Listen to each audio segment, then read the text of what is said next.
சுதந்திரம் கிடைச்சி 77வது ஆண்டில் அடியெடுத்து வச்ச மகிழ்ச்சி யாருக்குமே இல்லை. ஏன்னா கொல்கட்டாவில் ஒரு பிஜி டாக்டருக்கு நடந்த ரேப் இன்சிடெண்ட் அந்த மாதிரி.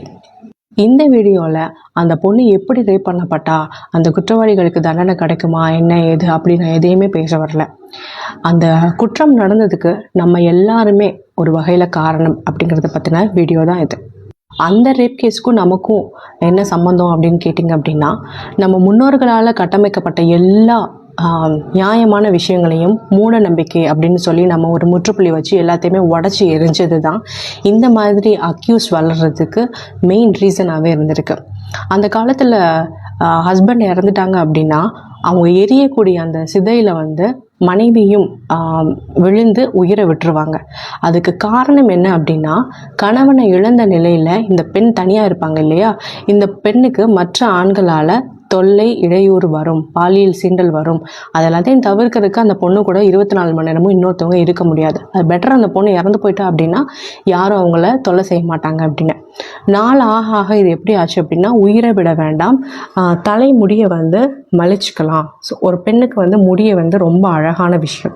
ஸோ அந்த முடி இல்லாத அழகை இழந்த நிலையில் தன்னை ஒரு ஆண் நெருங்க மாட்டான் அப்படிங்கிறதுக்காக முடியை மொட்டை அடிச்சுப்பாங்க. அடுத்து கொஞ்சம் காலகட்டம் மாறுது. பெண்களை வீட்டுக்குள்ளேயே பூட்டி வச்சுக்கலாம், வெளியில் போனால் தானே ஆண்களால் தொல்லை நடக்குது, வீட்டுக்குள்ளே பூட்டி வச்சுக்கலாம் அப்படின்னு. அப்புறம் அது கொஞ்ச நாள் கழித்து மாறிச்சு.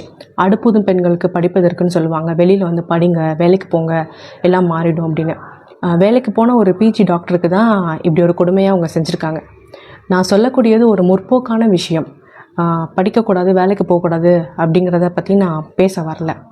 ஒரு பொண்ணு வீட்டுக்குள்ளே இருந்தாலும் படித்தாலும் வேலைக்கு போனாலும் அவளுக்கு பாலியல் தொல்லை நடக்குது. இது எல்லாத்தையும் தடுத்து நிப்பாட்டுறதுக்கு என்ன தீர்வு?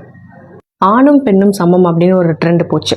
அந்த மாதிரி சொன்னாவது பெண்களுக்கு ஒரு பாதுகாப்பு கிடைக்குதான்னு சொல்லி கொஞ்ச நாள் நடத்திட்டு இருந்தாங்க. ஆணும் பெண்ணும் எதுக்கு சமம் ஆகணும்? மெச்சூரிட்டியாக யோசித்தோம் அப்படின்னா, ஒரு பெண்ணாக வாழ்கிறத விட ஒரு ஆணாக வாழ்கிறது ரொம்ப ரொம்ப ரொம்ப கஷ்டம். பொண்ணுன்னு சொல்லி நம்மளை ரொம்ப பேம்பர் பண்ணி வளர்ப்பாங்க. பசங்களுக்கு ஒரு 15 வயசுக்கு மேலே அவங்கள எல்லாருமே சுற்றி இருக்க எல்லாருமே வில்லனாக தான் பார்ப்பாங்க. நீ நல்லா படிக்கணும், சரியான வேலைக்கு போகணும், நிறையா சம்பாதிக்கணும், அப்போனா தான் அவனுக்கு கல்யாணம் குழந்தை எல்லாம் வரும் அப்படின்னு சொல்லிட்டு அவனை ஒரு ஸ்ட்ரெஸ்ஸான லைஃப்லேயே தான் இந்த சொசைட்டி வச்சுருக்கோம். ஸோ பொண்ணாக இருக்கிறத விட ஆணாக இருக்கிறது ரொம்ப ரொம்ப ரொம்ப கஷ்டமான ஒரு விஷயம். அடுத்து கடவுள் நம்பிக்கையை உடைச்சோம். நம்ம முன்னோர்கள் சாமியையும் பேயையும் உருவாக்கி வச்சுருந்தாங்க. சாமியை எந்த மாதிரி உருவாக்கி வச்சுருந்தாங்கிறத லேட்டராக சொல்கிறேன். பேயை பற்றி பார்க்கலாம். நீயா நானால பேய் இருக்கா இல்லையா அப்படின்னு சொல்லிட்டு ஒரு செக்மெண்ட் போனப்போ ஒரு கிராமத்துலேருந்து வந்த ஒரு பொண்ணு சொன்னால், தன்னோட கிராமத்தில் 6 மணிக்கு மேலே ஒரு பொண்ணு தலையில் பூ வச்சுட்டு போனால் பேய் பிடிச்சிரும் அப்படின்னு சொல்லி எங்கள் கிராமத்தில் பயமுறுத்தி வச்சுருந்தாங்க அப்படின்னு சொல்லிட்டு. கண்டிப்பாக ஒரு 6 மணிக்கு மேலே ஒரு பொண்ணு தலை நிறையா பூ வச்சுட்டு போனால் பேய் அவள் பின்னாடி வருமானு தெரியாது.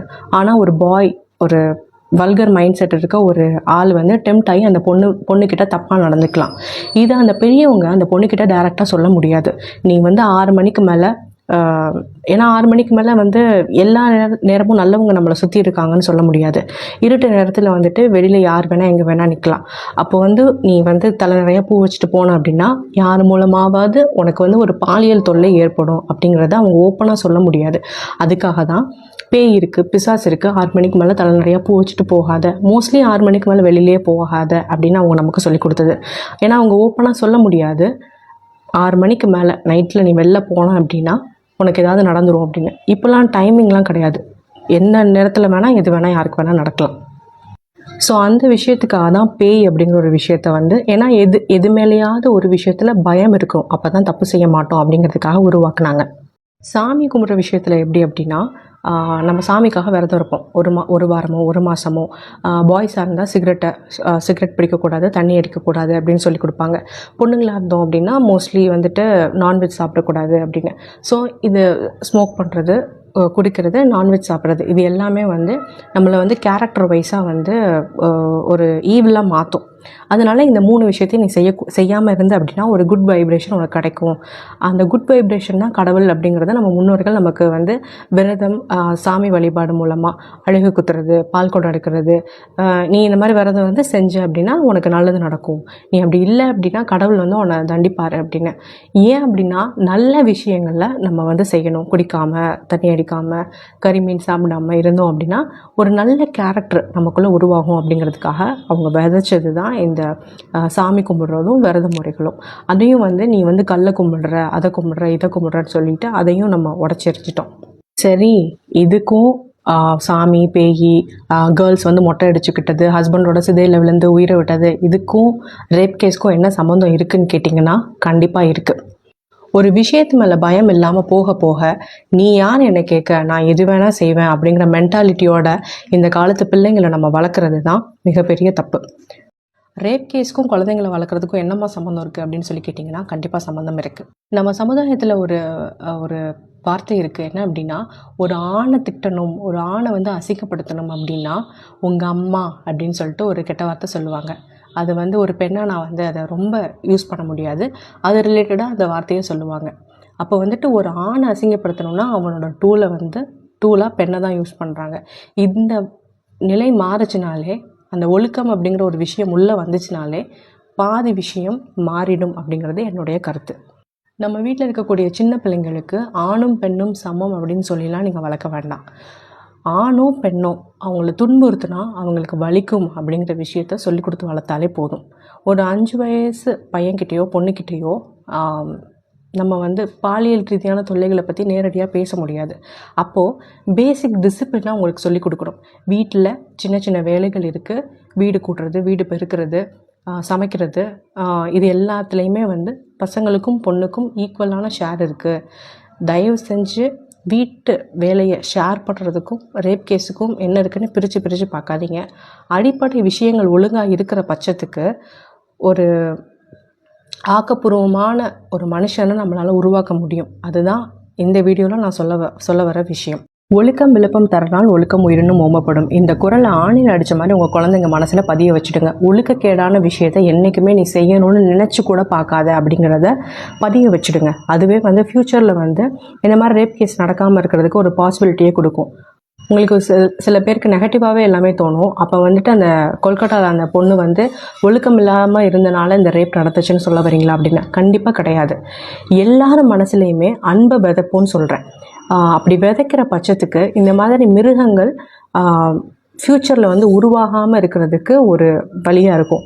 பெரியவங்க சொன்னால் கேளு, பெரியவங்க சொன்னால் நல்லதுக்கு தான் சொல்லுவாங்க அப்படிங்கிற மாதிரி நல்ல விஷயங்களை பிள்ளைங்கக்கிட்ட கொண்டு போய் சேருங்க. ஒருத்தரை துன்புறுத்திக்காமல் இருக்கிறதுக்கு சின்ன வயசுலேருந்தே அவங்கள வந்து பழக்குங்கன்னு சொல்கிறேன். அடிப்படை ஒழுக்கம் வளர வளர அவனுடைய மனிதத்துவம் வந்து மேம்படும். அப்போ ஒரு மனுஷன் தன்னை மனுஷனாகவே உணர்ந்துட்டான், மனிதனாக உணர்ந்து பிற உயிர்களுக்கு துன்பம் கொடுக்கக்கூடாதுன்னு அவன் மனசில் நம்ம ஃபிக்ஸ் பண்ணிட்டோம் அப்படின்னா இந்த மாதிரி சீப்பான மென்டாலிட்டி கண்டிப்பாக வராது.